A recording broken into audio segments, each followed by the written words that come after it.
ezalaki bana misato baza kodirige mokili oyo mutu mundu aza kose retrouve te. Où est la place de l'homme noir? Où est la place de l'homme noir dans tout ça? Où est la place de l'homme noir? Alors tango ekoki mpona totelema yango moni na ye na kati ya tableau oyo mpona kodémontrer un peu royaume Congo dit République démocratique du Congo. Okomona barepertorie kombo ya papa Kimbangu. Okomona awa na page nango 34 bakomi Simon Kimbangu pe ba démontrer mission oyo ye ayaki kosala. Ezali na kati ya mupanda oyo nasimbi na maboko nanga oyo mindele bakomi oyo ezali bibliothèque de l'irrationnel. Ndenge toye komona awa Izisa tomoni ye toye komona Ra. Ra na kati Égypte babengaki ye dieu du soleil. Po bango bayebaki ke soki soleil ezali te sphère na biso terre eko existe te. Na suka toye komona elle oyo ezalaki ko symboliser na kati na bango Dieu créateur de l'univers. Nde nyonso misato ntongo bakangisi ebimisi Israël. Nde soki toke kozwa Ézéchiel 37 na verset nango 14 ezoloba likambo ya osma, soki to additionne yango 37 plus 14 ezopesa biso 51.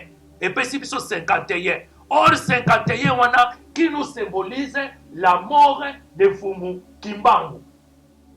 Parce que papa Kimbangu azongisaki molimo na ye le 12 octobre 1951. 51. Pourquoi 12? Parce que le 12 c'est le chiffre du gouvernement apostolique, du gouvernement christique. Pona kolakisa ke azalaki moko ya gouvernement christique. Oyo awutaki na likolo pe ayaki na se pona kolakisa l'homme noir nzela oyo l'homme noir esengeli kotambola pona koperce ba mystère oyo ezali caché kokene kodekode yango pe kozwa pouvoir ya création pe ya invention. 10 ezali divin yango komona nzamba atie biso 5 doigts na gauche, atie biso 5 doigts na droite, tango tosangisaka yango boye epesi biso 10. Na kati ya Ézéchiel chapitre 37 verset 14 okomona kuna bazokolobela likambo ya osma desséché. C'est ça la situation que nous vivons aujourd'hui au Congo. Bana Congo bakomi lokola ba osma desséché. Bazali na vité. Bazali ko exister mais bazali ko vivre te. Soko ke kuna kotala bango okomona ke bazali nde ko exister mais bazali ko vivre te. Or 50 ezali chiffre ya jubilé. Oyo nzamba lobaki ke esengeli na tango ya jubilé 50 ans après bazongisela mutu nyonso biloko na ye bazwaki, il faut bazongisela ye yango. Esclave pe akokoma libre. Donc Kimbangu est devenu libre. Akomaki siko libre pona komata na niveau cosmogonique ayeba sikoyo ko répandre mission na ye. Toye ko bakisa 1 o ezali divin. Tango toko additionner 5 plus 1 epesi biso 6. La personne Kimbangu physiquement n'est plus. Physiquement n'est plus. Et puis azongisi molimo na 15 heures de l'après-midi, un vendredi. Or, Jésus peut azongisaki molimo na 15 heures ya après-midi, un vendredi.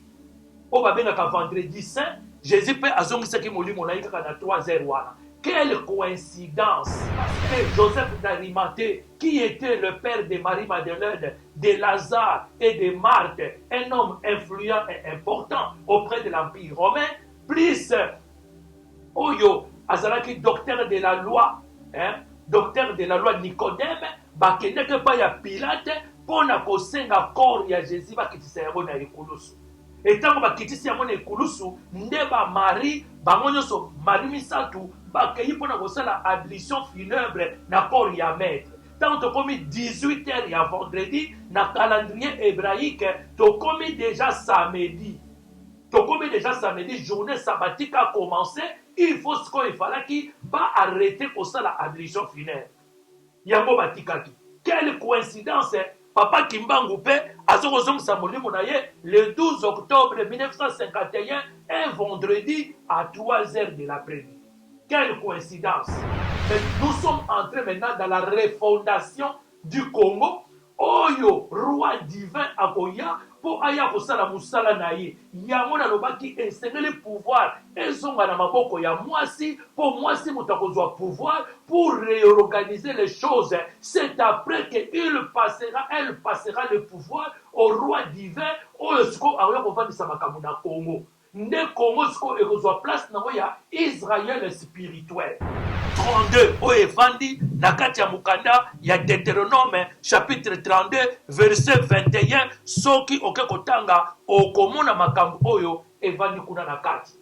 Etango tokokende na Matthieu chapitre 21 verset 43, une autre nation rendra des comptes. Bakolongola pouvoir oyo ezali na Israël. Israël oyo efandi na kati ya Moyen-Orient, bakolongola pouvoir nango ndenge Jésus-Christ alobaki, bakolongola pouvoir yango na bango, bakopesa yango na nation mosusu, bakopesa yango na nation congolaise. Donc il faut exclure ba pygmée te. Nous devons associer la communauté pygmée. Communauté à Pygmée, faut tout associer à Masolo et à Congo. Parce que quand l'homme Bantou est entré, il a trouvé les Pygmées là-dedans, il a commencé à pourchasser les Pygmées, parce que Bantou qui costaud, robuste, il beaucoup de mikuse yamike, menacer Bango, attaquer Bango, raison pour laquelle les Pygmées, Kimaki, qui kokota na kati ya bazamba, na kati ya forêt équatoriale, pour luka refuge. Nde misusu bake kobima na Gabon, misusu bake kobima na Cameroun, misusu bamatiti bake kobima na Papouasie. C'est le Mobutu qui avait compris cela, le maréchal, notre vrai président. C'est na Matthieu Jésus azokoyebisa bango ke une autre nation rendra des comptes. Bakolongola Israël wana evandi kuna, bakolongola bango makambo nyonso baza nango, bakopesa yango na Congo.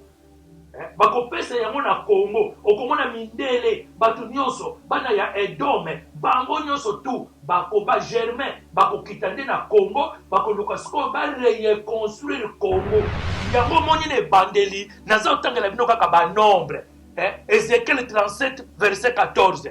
37 plus 14 fait 51. 51, Bibi Sibiso, la mort de Simon Kimbangu. Parce qu'il est mort le 12 octobre 1951. Na Alanizele Binope, le 12 octobre 1951. Esaïe 18, verset 7. Esika oyo, Hachem azoloba likambo ya Congo. Tango tokozwa, Esaïe 18, verset 18, chiffre 18.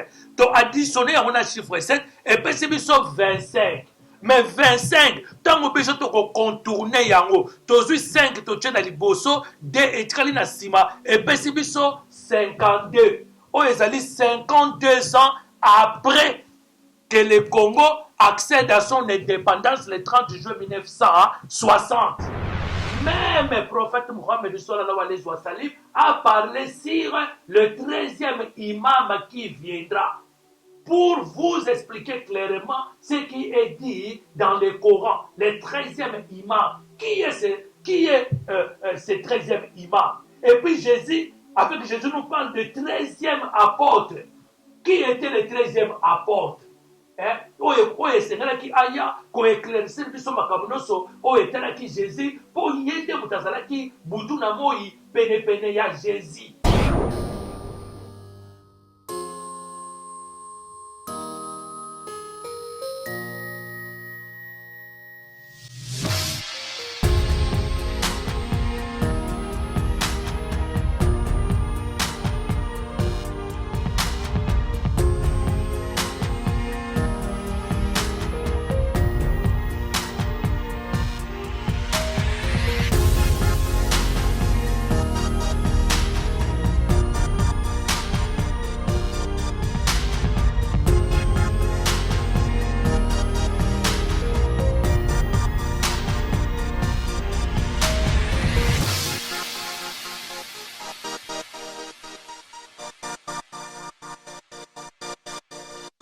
Bonjour, bonjour peuple congolais.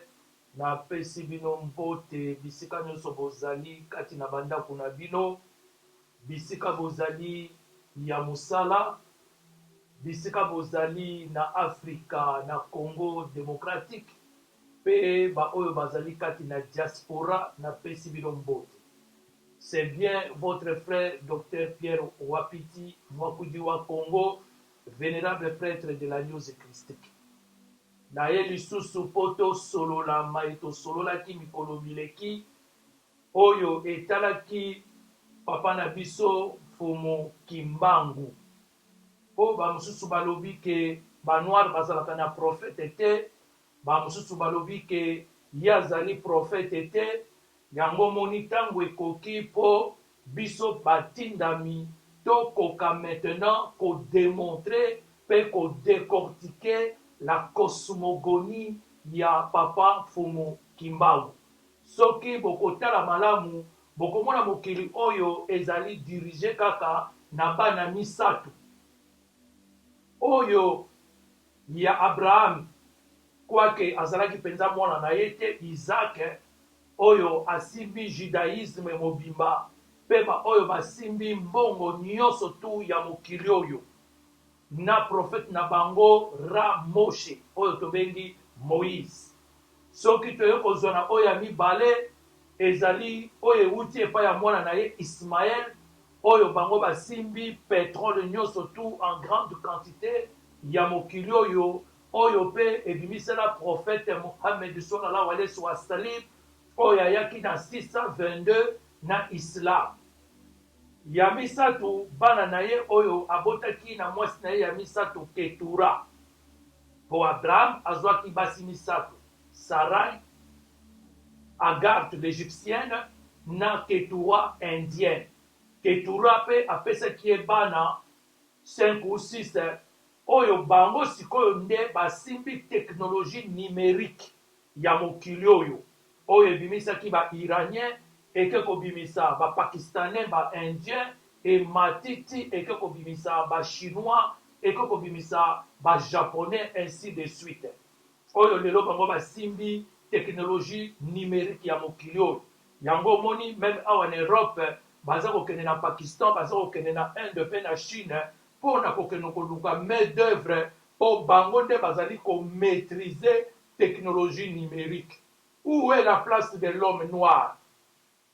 Na tunaka toujours likambo wana na makambo nyonso wana eza koleka. Où est la place de l'homme noir? Jusque là l'homme noir aza ko se retrouver te, aza ko se retrouver te. Yango moni biso nyonso tokei kaka ko se greffer, ko se faire greffer na ba religion ya bapaya. Bayeli biso catholicisme pendant la colonisation, bayeli biso islam, bayeli biso ba mangomba protestante évangélique oyo ebengi église réveil mangomba ndenge na ndenge bayelaki biso. Kasi mpona nini biso moko bana ya Congo démocratique tolingi koyekola te maye oyo elekaki na kati ya mboka na biso Congo?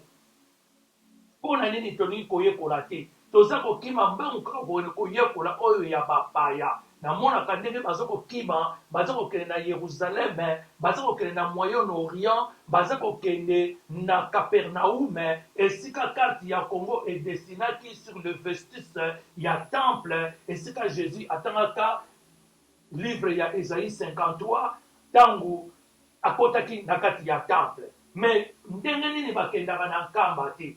Pona nini baza koluka bayeba oyo esalama na mboka na bango te? Yango moni lelo na ye lisusu pona koluka kodemontre lisusu Fumu Kimbangu, pona kodemontre ntumwa ya bato moyindo, mvuluzi ya bato moyindo. Ndenge bokomona na kati ya maboko na nga nazali na livre oyo nalobaki na bino bokende koluka na kati ya babibliothèque, bibliothèque de l'irrationnel. Kuna bokende komona le maître spirituel contemporain. Mindele nde bakomi yango tangu yo okotala na le maître spirituel contemporain oyo bakomi bato ndenge na ndenge oyo bayaki na bapuissance spirituelle mpona kodirige bapeuple. Okomona barepertorie kombo ya papa Kimbangu okomona awa na page nango 34 bakomi Simon Kimbangu mpe bademontre mission oyo ye ayaki kosala. Ezali na kati ya mokanda oyo nasimbi na maboko na nga oyo mindele bakomi oyo ezali bibliothèque de l'irrationnel. Et na kati ya bibliothèque de l'irrationnel eza na babuku ebele kasi moko ya babuku oyo balobengi le maître spirituel contemporain. Makambo wana eza na kati. Ndenge na komona lisusu awa buku oyo nalingi na présente babuku bandeko na biso bakomi oyo buku ndeko na biso akomi na kati ya États-Unis d'Amérique. Ye atindelaki nga buku oyo akomi makambo matali Papa Kimbangu. Et il parle beaucoup de Kintwadi. Et puis aza kolakisa ke Mfumu Kimbangu tumwa azalaki pe gnostique. Azalaki na kati ya news christique. Moni aza ko démontrer yango na kati ya mukanda oyo. Bino bato bovandi na États-Unis d'Amérique boluka botanga pe mukanda oyo ndeko na bino akomaki pona boyeba maye mazali na kati. Ndeko na biso Luzolo Agustino ndenge akomaki mukanda na ye. Alors tokoya lisusu na oyo mukanda lisusu ndeko na biso Mandiangu awa na kati ya ville ya Anvers, que son âme repose en paix. Tala mwasi na ye alukaki ngai pona apesa ngai mukanda oyo natangi na moni pe maye oyo akomaki na kati à propos ya Mfumu Kimbangu tango ekoki to se documenter. Que son âme de notre frère Mandiangu qui était ici avec nous à Anvers, qui est déjà retourné auprès du Père, que son âme repose en paix. Que son âme repose en paix. Alors, oyo pe ezali livre vert, oyo son éminence Papa Diange na Kutima ayebaki kokoma pona ko expliquer muke histoire ya kimbangisme, histoire ya Mfumu Kimbangu. Alors mikanda nyoso tangu tokotanga na révélation oyo eza kouta likolo tokoluka totia yango en corrélation pona toyeba Mfumu Kimbangu azali nani, ayaki na mokili oyo pona kosala nini, ndenge nini barase nyonso tu bakozala na prophète na bango, kasi moto moyindo kaka azali na prophète te, aza kokende kodiembela ko se faire greffer na ba prophète ya bapaya oyo bamemeli biso komemela oyo pe misusu bayebi masolo na bango malamu te. Yango moni lelo na depose nanu yango na ye liboso na bino pona ko décortiquer po nga nazali na souci ya l'homme noir. Tala na tangi bana misato baza ko diriger mokili oyo mutu mundu aza ko se retrouver te. Où est la place de l'homme noir? Où est la place de l'homme noir dans tout ça? Où est la place de l'homme noir? Alors tango ekoki pona to telema. Yango moni na ye na kati ya tableau oyo pona ko démontrer un peu royaume Congo dit République démocratique du Congo. Oyo yango ezali tozobenga Israël spirituel. Ezali Israël spirituel. Yango moni na kati ya kombo ya Israël ngai nazali ko diviser yango en 3 parties. Na 3 parties toza komona oyo uti na kombo ya Isis. Or Isis azalaki mwana mobali te, Isis azalaki déesse en Égypte, oyo azalaki mwasi ya Horus, oyo babotaki mwana na bango Osiris. Directement esali triangle. Oyo ba catholique bana ya Edom baye kolakisa biso la trinité. Isis, Horus, bake kobota Osiris. Omoni bake kobota donc ndenge toye komona awa Isis tomoni ye toye komona Ra. Ra na kati Égypte babengaki dieu du soleil. Po bango bayebaki ke soki soleil ezali te, sphère na biso terre eko existe te. Comprenaki basage en Égypte que sphère na biso terre eza ko existe à cause du soleil. soki soleil ezali te tokozala na mai te tokozala na mopepe te banzete ekobota te bato bakose multiplie te banyama mpe bakose multiplie te yango na kati ya mayele na bango bayebaki ke nzambe azalaka moi mpo moi nde eza kosala biso to existe to subsiste to se multiplie meme banzete ekola nde babengaki ye na nkombo ya Ra, Dieu du soleil. Yango moni même ba Moïse na kati Égypte bazalaki kobenga ye Ra Moshe. Ra Moshe, c'est-à-dire Moïse fils de Ra, en quelque sorte fils de Dieu. Nasuka toye komona elle oyo ezalaki ko symboliser na kati na bango Dieu créateur de l'univers. Nde nyonso misato ntongo bakangisi ebimisi Israël. Israël. Tango na lobaka Hachem, Dieu d'Israël. Batu ba comprenaka ngai te pourquoi na komaka bongo. Et tango na zako koma Hachem, Dieu d'Israël, virgule, Nzambian Fungu, Dieu tout-puissant. Ni maweja nangila Dieu de nos ancêtres. Nazako solola kaka na mutu moko. Bazami sa tout mais bazali na ba attributs différents selon ce qu'ils ont fait. Nzamba zalaka na kombote. Azali nde na ba attributs oyo bazako pesa ye tango na tango azako sala likambo. Tango aganye bitumba babengi ye Hachem, babengi ye Zebaoth, Dieu des armées. Pour nini aye alongeli bango bitumba. Tango guérir batu ya manadi babengi ye Jehova Rafa, Yahvé Rafa. Rafa po ayaki ko guérir peuple na ye tango azalaki na malade. Ezali ba attributs. Tokokote na histoire ya Congo. Situation ya Congo evandi na Ézéchiel chapitre 37 verset 14. Na kati ya Ézéchiel chapitre 37 verset 14, okomona kuna bazokolobela likambo ya osma desséché. Osma desséché oyo ezalaki lisusu na vie te. Nzambe aza kolebisa na Ézéchiel a prophétisé likolo ya ba osma wana oyo ezali desséché pona elata misuni ezonga en vie. C'est ça la situation que nous vivons aujourd'hui au Congo. Bana Congo bakomi lokola ba osma desséché, bazali na vie te, bazali ko exister mais bazali ko vivre te. Soko ke kuna kotala bango okomona ke bazali nde ko exister mais bazali ko vivre te. Parce que tu peux exister mais tu ne vis pas.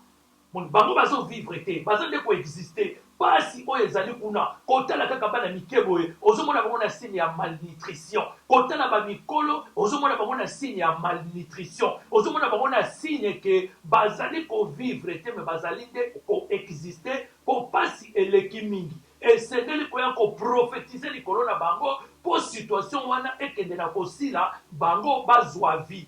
Yango moni Ézéchiel 37 eza koloba likambo ya Congo, ya peuple congolais.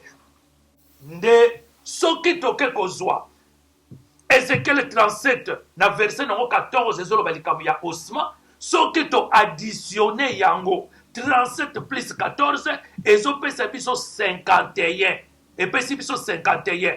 Or 51 wana qui nous symbolise la mort de Fumu Kimbangu. Parce que papa Kimbangu azongisaki molimo na ye le 12 octobre 1951. 51. Pourquoi 12? Parce que le 12, c'est le chiffre du gouvernement apostolique, du gouvernement christique. Pour nakolakisa ke azalaki moko ya gouvernement christique. Oyo awutaki na likolo, pe ayaki na se, pour nakolakisa l'homme noir, nzela oyo l'homme noir esengeli kotambola, pour nakopercer ba mystère oyo ezali caché, kokene ko décoder yango, pe kozwa pouvoir ya création, pe ya invention. Disent ezali divin, yango komona nzamba atie biso 5 doigts, na gauche atie biso 5 doigts, na droite tango ntango tosangisaka yango boye epesi biso 10 epesi biso 10 oyo ezali divin parce que so tolongoli 0 na 10 totikali na 1 ezali ye moko créateur ndenge alobaki na livre ya Deutéronome. Écoute Israël, oyo babengi Shema Israëla, tu aimeras ton Dieu de tout ton cœur, de toute ton âme, de toutes tes forces, car l'Éternel Dieu achève et un. Bazalaka misatu te, bazalaka mibale te, azalaka kaka ye moko. 1951 na kati ya gematria tozwaka des derniers chiffres ya suka 51 na kati ya 51 kimbangu oyo azongisaki molimo tokomona 50 na 1. Or 50 ezali chiffre ya jubilé oyo nzambe alobaki ke esengeli na ntango ya jubilé 50 ans après bazongisela moto nyonso biloko na ye bazwaki, il faut bazongisela ye yango. Esclave pe akokoma libre. Donc Kimbangu est devenu libre. Akomaki sikoyo libre pona komata na niveau cosmogonique ayeba sikoyo ko répandre mission na ye. Toye ko bakisa 1 o ezali divin. Tango toko additionner 5 plus 1 epesi biso 6. La personne Kimbangu physiquement n'est plus. Physiquement n'est plus. Et puis azongisi molimo na 15 heures de l'après-midi, un vendredi. Or, Jésus peut azongisaki molimo na 15 heures ya après-midi, un vendredi. O babengaka vendredi saint, Jésus peut azongisaki molimo na yikaka na 3 heures wana. Quelle coïncidence! Quelle coïncidence! Yango moni tango ba Marie Madeleine bake kokitisa ye na kati ya croix wana. Parce que Joseph d'Arimathée, qui était le père de Marie-Madeleine, de Lazare et de Marthe, un homme influent et important auprès de l'Empire romain, plus Oyo, Azalaki, docteur de la loi, docteur de la loi Nicodème, bakende que pas ya Pilate, pour na kosenga corps ya Jésus, bakitisa yango na ekulusu. Et tant que bakitisi yango na ekulusu, ndeba Marie, bangonyoso Marie misatu, bakei pona kosala ablution funèbre na corps ya maître. Tant que commis 18 heures ya vendredi, na calendrier hébraïque, to commis déjà samedi. To commis déjà samedi, journée sabbatique a commencé, il faut ce qu'il fallait qui va arrêter kosala ablution funèbre. Yango batikaki. Quelle coïncidence, hein? Papa Kimbangu pe azokozongisa molimo na ye le 12 octobre 1951, un vendredi à 3 heures de l'après-midi. Quelle coïncidence! Bino batangi Biblia, bolo ba coïncidence wana. Alors, nde okomona na 2002, le 30 juin 2002, 51 ans après la mort de Papa Kimbangu, la libération spirituelle du Congo avait sonné. La libération spirituelle du Congo. Depuis 2002, 51 ans après la mort de Papa Kimbangu, la libération du Congo avait eu lieu. Congo est déjà libéré spirituellement. Yango moni sikoyo depuis 2002, minoko sikoyo pona kombo ya Papa Kimbangu et bandi kofungwama, batu noso babandi ko se réclamer d'être les disciples de Papa Kimbangu. Quoique bazana kati ya kimbangisme te. Depuis ce jour-là, 51 ans après la libération du Congo, depuis 2002, libération salamaki. Yango moni ba massacre oyezo salama. Tel que ba massacre et salamaki entre 1940 et 1945 auprès des peuples hébreux, auprès des peuples juifs. C'est après qu'en 1948, bango bake ko fondé État hébreu.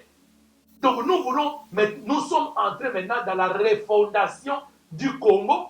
Oyo roi divin akoya po aya kosala musala na ye yango na lobaki esengeli pouvoir ezonga na maboko ya mwasi po mwasi moto akozwa pouvoir pour réorganiser les choses. C'est après que elle passera le pouvoir au roi divin oyo siko akoya kovandisa makambo na Congo. Nde Congo siko ekozwa place nango ya Israël spirituel. Tokomona yango. Alors tango kene kotanga Deutéronome chapitre 32 verset 21. kuna pe lisusu okomona makambu oyo ezoloba na Deutéronome chapitre 32 verset 21. Or soki tozwi Deutéronome chapitre 32 verset 21 na makambu oyo ezoloba 32 plus 21 ezopesa biso 53. Ezopesa biso 53. Mais 53 eza nini? 53 c'est le nombre de pays de l'Union africaine en 2002. Depuis sa création, 32 ans après la création de OIA. Tango basali Union africaine ezalaki na 53 pays. Balaki na 53 pays oyo bazalaki ko composer Union africaine. Et Union africaine basali yango 32 ans après la création de OIA, Organisation d'unité africaine. 32 oyo efandi na kati ya mukanda ya Deutéronome chapitre 32 verset 21. Soki oke kotanga okomona makambo oyo evandi kuna na kati. Etango tokokende na Matthieu chapitre 21 verset 43, une autre nation rendra des comptes. Bakolongo la pouvoir oyo ezali na Israël oyo efandi na kati ya Moyen-Orient. Bakolongo la pouvoir na ndenge Jésus-Christ alobaki, bakolongo la pouvoir yango na bango, bakopesa yango na nation mosusu, bakopesa yango na nation congolaise, parce que c'est la nation congolaise qui est la vraie Israël de Dieu. La vraie Israël de Dieu ezali la nation congolaise. Yango moni na lakisa kibino na lobby, même la reine Malchus oyo bobengi reine de Saba, or yakendeki kopesa na Salomon pour faire les ustensiles du tabernacle. Or wana azwaki yango wapi? Azwaki yango na Ituri. Or wana eutaki na kati ya Ituri. Oyo azwaki akenango amemi akekopesa na Salomon po Salomon ayeba siko kosala ba ustensiles nyonso ya tabernacle oyo ye atongaki na temple ya Jérusalem. Raison pour laquelle aujourd'hui rabbinat juif balobi nini? Balobi tango tokotonga troisième temple ba ustensile nango ekosala makaka na or oyo ekouta na Congo, précisément na Ituri, parce que or oyo eza na Congo yango nde ezali pire koleka ba or nyonso tu oyo eza kobima na mokili. Ndenge nini or wana nde ezali pire koleka? Parce que Congo nde ezali véritable Israël. Rabina ndenge bafandi bayebi yango nomoni carte ya Congo ekendeki kodessiner sur le vestus ya temple ya Capernaum.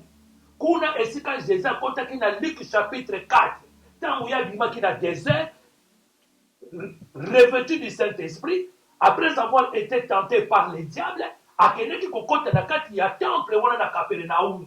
Esika bomoni mabele wana bisika ba vestis wana esalamaki bisika akendeki kokota.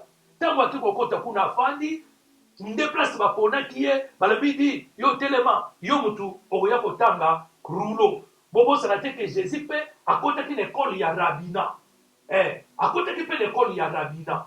Donc azalaki habile mpona kotelema na kati ya synagogue pe kotanga rouleau. Yango moni carte ya Congo edesinaki na mabele wana pour dire que cette terre-là nous appartiennent aux Bantous congolais, aux Bantous qui sont au Congo. C'est après l'effondrement de l'Égypte.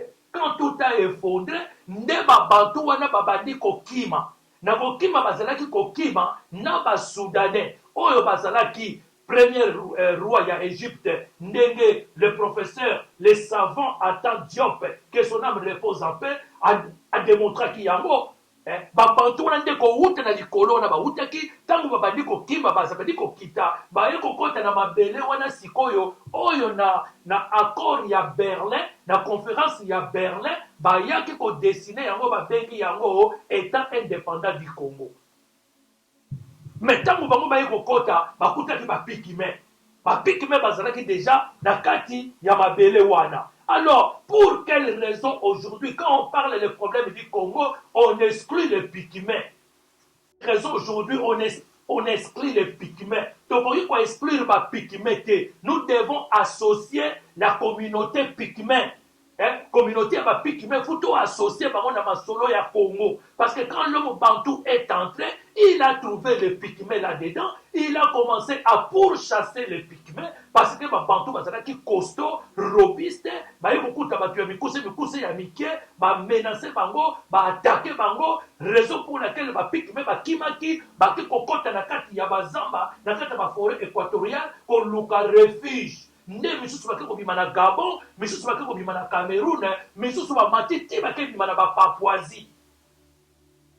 C'est le Mobutu qui avait compris cela, le maréchal, notre vrai président. C'est Yemutu a compris qui masolo wana aketi koluka ba pikime abimisi bango na zamba atangisi bango ba classe bakomi koloba ba français akotisi bango même tina kati ya armée oyo ba formaki bataillon Kamanyola.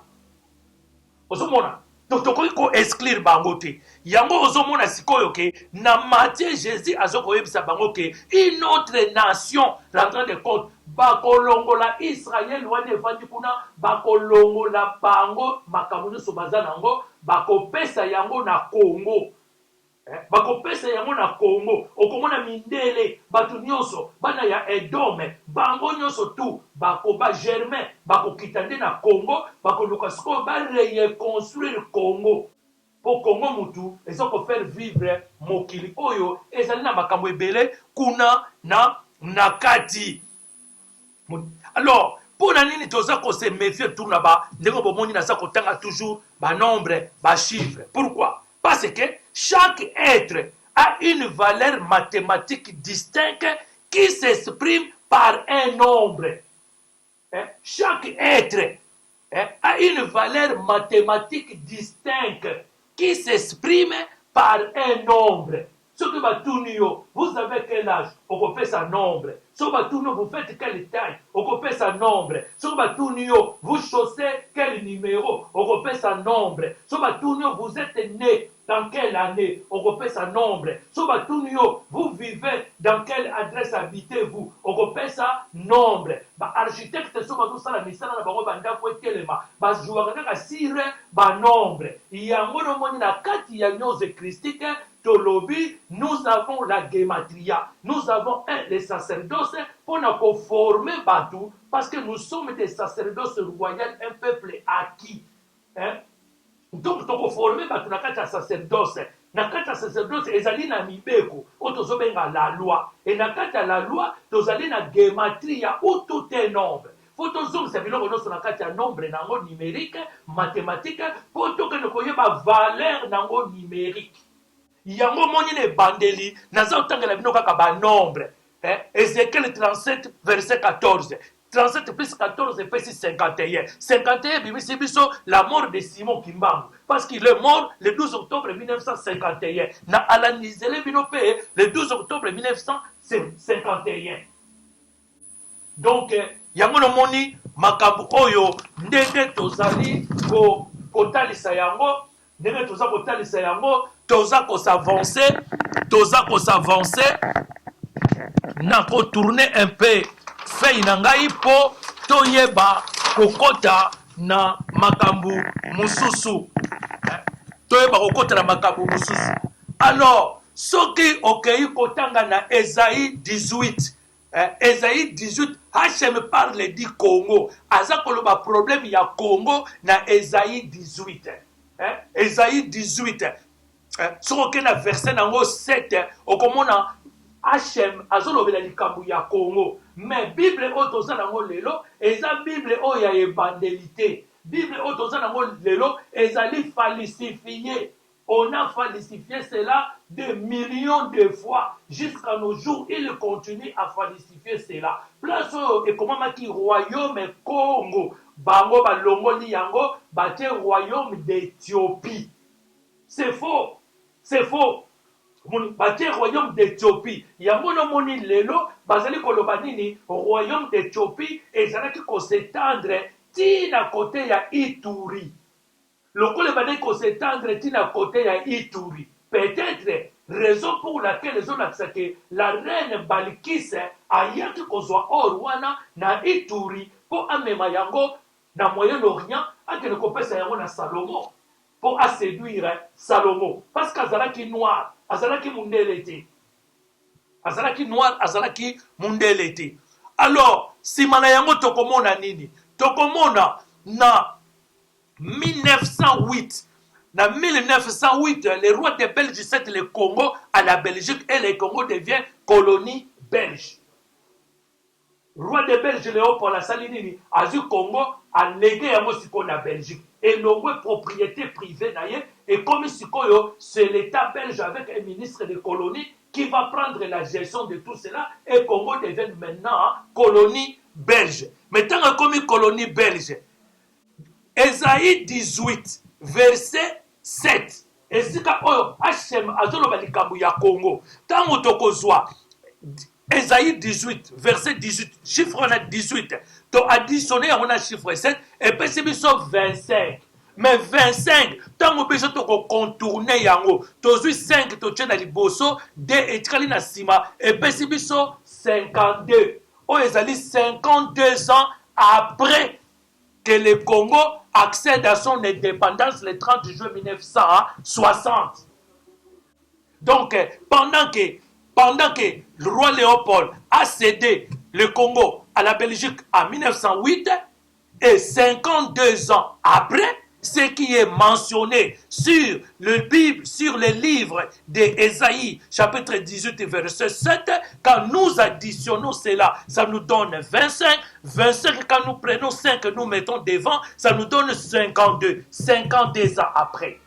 Le Congo est accédé à il y a indépendance nango, oyo bango, bapesaki. Donc, tout ça, ezali otozokobenga la gematria.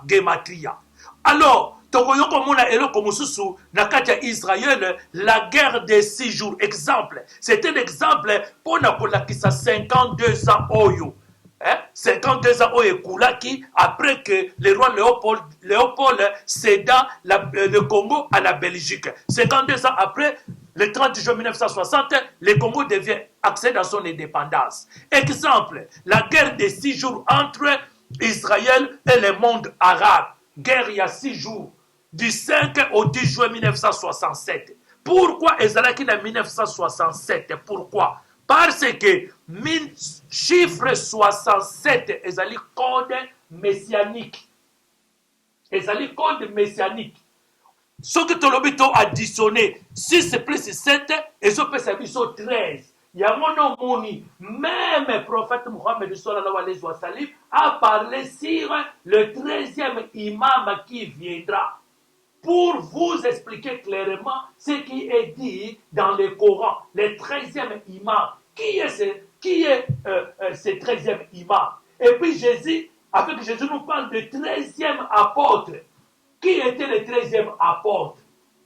Oye esengelaki aya koéclaircir biso makambo nyonso oyo etalaki Jésus mpo ye nde moto azalaki butu na moi penepene ya Jésus. Mokolo mosusu ekoya na kolakisa le 13e apôtre c'était qui? Oyo bato nyonso tu babosana. Alors, tokokende sikoyo na 2 Corinthiens chapitre 5 verset 17 qui nous parle de la nouvelle naissance. Que celui qui est en Christ est devenu une nouvelle créature. Toutes les choses anciennes sont passées et voici toutes les choses sont devenues nouvelles. Mais, comme il y a 2 Corinthiens chapitre 5 verset 17, comment? 2, Ezali, deuxième livre, il y a Corinthiens, parce que 2 Ezali chiffre, il y a nouvelle naissance. Nabotamaki na nzoto mbala ya liboso, sikoyo mbala ya mibale, esengeli nabotama na molimo. Pona koma molimo, pona se préparer, pona zonga na mokili ya milimo. Ya momoni Jésus azokoloba na Nicodème, tu dois te naître de nouveau. Nicodème se pose la question, dois-je retourner encore dans le ventre de ma mère et me naître, moi qui suis déjà vieux comme ça? Alors Jésus lui rétorque, oh, même vous, docteur de la loi, en Israël, vous ne connaissez pas ces choses, que celui qui est né de la chair est chair, que celui qui est né d'esprit est esprit. Bon, il faut qu'on se renaître. Même au Congo, il faut se renaître. Quand on parle du Congo, on parle de nous, habitants du Congo. Nous qui avons l'identité d'être congolais et je suis fier d'en être. Deux wana moni bateli boso ya Corinthiens. 5 sikoponi bakekotia yango kaka na chapitre 5 parce que 5 ezali chiffre ya grâce. Donc c'est naître par la grâce. C'est par la grâce que vous êtes sauvés, c'est par les moyens de la foi. Cela ne vient pas de vous pour qu'une personne puisse s'en glorifier. C'est un don de Dieu. C'est un don de Dieu. Comment c'est naître par la grâce de Dieu?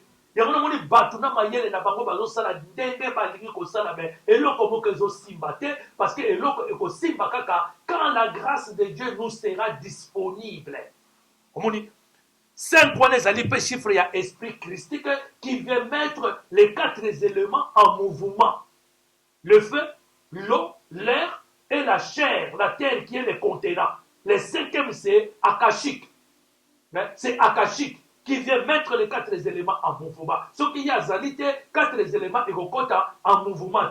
Nous avons besoin de l'esprit christique. Le Congo a besoin de véritable esprit christique pour venir et remettre tout en ordre, remettre chaque chose à sa place. Cela ne viendra pas d'un homme. Alors, tant que tu as 17, tu as verset 17. Pour aller à verset 17. Parce que 17, c'est le code du christianisme. 17, c'est le code du christianisme. Mon les accords du christianisme. Surtout Kabouli, 17, et ça 10 dans 7. 7, c'est la perfection, la plénitude de la perfection du Saint-Esprit. Et le 10, c'est divin, n'épaississons 17. Surtout 17, tu as additionné 1 plus 7. Et puis, c'est le 8, parce que 8, c'est un chiffre, il y a résurrection. Jésus le Christ, il y a science, il y a résurrection. Depuis toujours, la résurrection n'avait pas eu lieu. Tant que Jésus a hier, on dirait l'exception que nous pouvons ressusciter. Nous pouvons ressusciter. L'Esprit christique a le pouvoir de nous faire ressusciter, de nous faire ramener de la vie, quoique on était mort. Alors, tant que nous sommes mis ça tout. 2 Corinthiens chapitre 5 verset 17. Tu as 2 plus 5 plus 17 et puis c'est 24. Et 24, ça symbolise quoi? 24, c'est les 24 vieillards qui siègent devant la cour céleste. 24 vieillards. Ce qui ont koufi le lo awa, il y a 24 vieillards. Oyo va statuer sur Kanayo. Est-ce que tu dois passer au retour à la maison du Père ou tu dois retourner encore ici-bas pour payer selon la loi karmique? On va sur les 24 veillards sur les livres d'Apocalypse. Vous comme ça, de côté, il y a tout expliquer le trône de Dieu, comment ça se compose. Où se trouvent les 24 veillards? Il y a un moment où il y a 42 juges. Parce que ce qu'on a vu 4, il y a liboso, il y a 2, et ils ont mis en ciment, et comme 42. Et comme 42. Ça, c'est la gematria. Ezali gematria. Ndesikoyo. Okomona, Matthieu chapitre 3, verset 17, nous parle de la vie de Jésus. De la vie de Jésus. Mais ce que tu suis, 17 fois 3, et puis c'est le 51. 51, c'est la mort de Papa Kimbangu, le 12 octobre 1951. Ndenge na sina udeki koloba na ebandeli. Ndenge na explica ki na ebandeli. Donc, nous avons perdu notre prophète. Nous avons perdu notre prophète. Tant que Luka prophète, Jésus, non, Jésus est le sceau de tous les prophètes. Jésus est le sceau. Il y a la pierre angulaire, la pierre principale de l'angle. Donc, pour angle, et ça la pyramide, le prophète ignore surtout, basali le 72 pierres qui composent le pyramide. Mais l'ipanga yasuka, yamonde ezali Christ, oyakoya, à côté na suka, pour que pointi wana, angle wana, et kokisamasiko, pyramide comme un complet, triangle est comme un complet. Jésus est le sceau de tous les prophètes. Il est le sceau. Il est le sceau. Il est le sceau de tous les prophètes. Il est le sceau de tous les prophètes. Il y a un moment où tout le prophète Mohammed sallallahu alayhi wa sallam, que la paix de Dieu soit sur lui. Mes prophètes, mais na yona Isa, na nyaleki, na yona Isa, na nyaleki. Na moni bato bazosala débat na Cheikh Abdul Majid, mais bango bayebi Coran te, bayebi Coran te, bayebi kitabu te, bayebi te, bayebi ba hadith pe ya prophète te, bayebi te. Mais tant batuna te prophète Mohammed, alobaki nini? Ba disciple batuniye, prophète na yona Isa wana toyokaka, nani mutu aleki muninga, nani mutu azali liboso ya muninga. Yoka réponse ya prophète Mohammed sallallahu alayhi wa sallam ayebisi bango nini alobi na bango alobi bomoni Isa wana ye azali archange parmi ba archange oyo bazalaka pene ya Nzambe ngai kutu nazalaka pene ya Nzambe te même na mokolo ya suka na yebi te soki na kokota na lola réponse apesaka bango abi azali archange parmi ba archange oyo bazalaka pene ya Nzambe ngai kutu prophète Mohammed nazalaka pene ya Nzambe te na mokolo kutu ya suka na yebi te soki na kokota na lola kuzuka réponse parce que tout ça koloba na nyonso christique que Jésus est l'incarnation de l'archange Michael moni Jésus c'est l'archange Michael oyo batindaki awa na se mpo aya kozongisa bamortele na éternité aya kozongisa bango na éternité deba monene ezalaki na likolo ye andimaki Mikael andimaki ndele akiti na se archange Gabriel asali intérim na ye yango komona na jardin de Gethsemane ntango alembi abandi kobondela bitumba ye makasi alembi il a fallu l'archange Gabriel akita mpo aya kopesa ye poids aya kotya ye kokonsole ye aya kopesa ye poids akonsole ye mpo ye moto atikalaki kojoue intérim ya archange Michael le chef de la milice céleste diable abangaka kaka ye moni alors bango bato batindi Fumukimbangu Fumukimbangu alobi j'ai rencontré le Père Nzambe Mpungutu Lendo le Père Dieu tout-puissant le Père Dieu tout-puissant Nzambe Mpungutu Lendo bamosusu balingi totanga kombo wana te balingi totanga kaka Dieu mais Dieu baoccidentaux moto bayelaki biso yango Dieu so nalobi Hachem ezali na hébreu Dieu qui nous sanctifie mais so nalobi Nzambe Mpungutu Lendo où est le problème Dieu Père tout-puissant Père Dieu tout-puissant Père créateur de l'univers visible et invisible oh Jésus pas bane kobenga ye Père je m'en vais vers le Père le Père qui m'a envoyé, le Père m'a enseigné tout ce que je vous ai enseigné. C'est le Père qui m'avait enseigné cela. Donc, tout ça, le peuple congolais, parce que, comme on a un centenaire, il y a Fumukimbangu. Donc, on a un centenaire, il faut que Luka, chaque pièce, tout le monde c'est une place nango, tout le monde c'est une place nango, tout le monde c'est une place nango, parce que le Congo a un grand rôle à jouer. Il y a mon diable, le Congo a yebi yango, à côté si qu'on a kata Congo, à côté si Timvundu si qu'on a kata Congo, à partir ya mwana makangu ya Balikis. Mwana ya makangu ya Balikis. Oyo Salomo akende kotambola na ye libala alors bapekisaki Salomo ke kotambola na Balikisi libala baye kobota mwana wana badescendant na ye sikoyo bafalasha badescendant na ye sikoyo batuti baneotite bana makangu bango na moni sikoyo baye diable aza koutilize bango sikoyo mpo bakotisa mobulu na Congo parce que le monde ntango ekokota na mobulu oyo ekokota Congo mutu libération ya monde ekouta na Congo ekouta na Congo et comme le diable le sait ndenge asalaki pe ndenge alingaki koboma l'enfant Jésus tango ayebisi ba trois rois mages bokende koadore ye tango bokozonga boyebisanga mpo nga mpe nakende koadore ye or Hérode asa préparé plan ya kokende koassassine mwana wana mais Nzambe lokola azali le plus intelligent de tous les intelligents asali nini atindi ange na ye mpona koyebisa trois ramage bozonga susu na nzela wana te bochange banzela mpo ye asali plan soki bolakisi esika mwana azali akoya koboma ye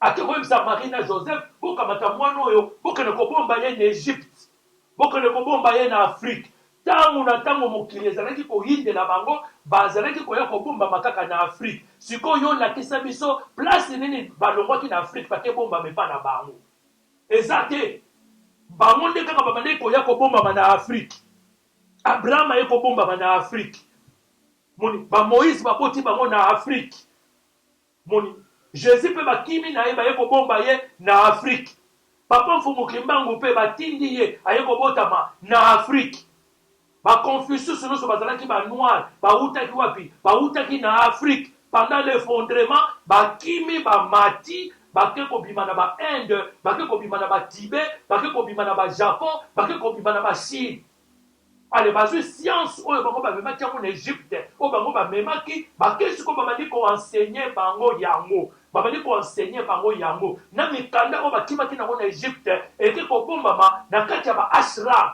na inde eke kobombama na kati ya baashram na tibet donc toza wana mpona koexplike toza wana mpona koexplike makambo nyonso tu oyo toza nango oyo ezali koleka oyo eza koleka sikoyo donc ezali ebele nsima nango tokoexplike meme ke tolakisa ndenge nini afrika ezwaki libération nango ndenge nini afrika ezwaki libération nango na 2002 pendant que la coupe du monde était à sa 17e édition à sa 17e édition. Et à sa 17e édition, premier match ezalaki Sénégal contre la France.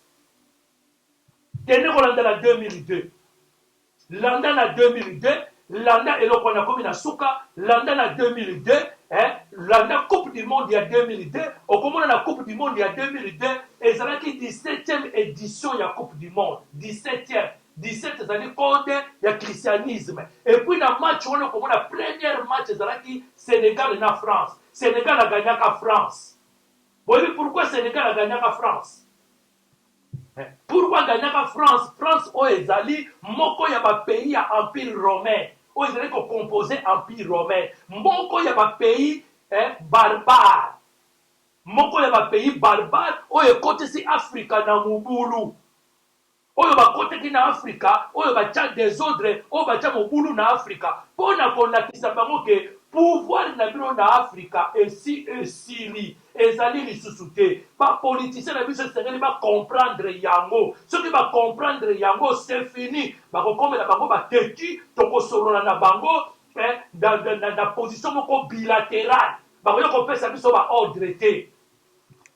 Moni Sénégal a gagné qui France. Sénégal a gagné qui France. Si on toque la deuxième match, il y a Sénégal. Après, il y a Uruguay. Et bah, 3-3 na Uruguay. 3-3, les 33 ans de l'année de Christ. 33 ans, il y a année à Christ. Ouais, il y a Salaki, Nakati, il y a Mokilio. Après ça, tu comprends la nini? Sénégal a fait combien de Turquie. Donc, le Sénégal a été la Turquie, Sénégal a fait match 1-0, Nana Tchaki Biwana. Ilman Massouz a attaqué maillot numéro 17. Code du christianisme. Pour l'attaquer maillot numéro 17. Parce que Turquie est un solo et belé. Turquie est un solo et belé. Vous voyez que bateau oya Norway et que n'a pas échoué wapi. Échoué que la montagne à Ararat, na Turquie, après 150 jours. Après ça, 50 jours, bateau wale keneki ko échoué na montagne à Ararat. Et puis, Mouzolé, il y a Noé et Zawapi. Mouzolé et Noé, et Zali na Sizerete, na Turquie. Quoique montagne, il y a Ararat, et Zali, normalement, il y a des Arméniens, mais, batir que toute la montagne, il n'y a pas d'Arméniens. Est-ce que vous comprenez ma cambo? Vous comprenez ma cambo? Et ça, ma cambo, ya molimo, yango mono ye, to ye, pour na ko limbo lisabino yango, pour na ko décortiquer Bible. Tikanzambia fungu tulendo, Père Dieu Tout-Puissant, nous m'a la guerre de nos ancêtres. na Hachem Dieu d'Israël, Père de notre Maître et Seigneur Jésus le Christ, Emmanuel, les Nazaréens, asunga bino bo comprendre le message oyo, asunga bino bo comprendre le message oyo, bo comprendre le rôle ya Congo, Royaume Congo, bo comprendre le rôle nango sur l'histoire de l'échiquier mondial, bo comprendre quel temps que nous vivons maintenant, on comprendre aussi le rôle de Félix Tshisekedi dans ces temps-ci au Congo. Nous, dans la news christique, nous soutenons Félix Tshisekedi spirituellement, direct ou indirectement. Nous le soutenons parce que tous ceux qui comprennent les makamuna molimo, oezo salama, oezo ko se jouer na molimo. Que Dieu vous garde, que Dieu vous bénisse. À la prochaine fois. Merci.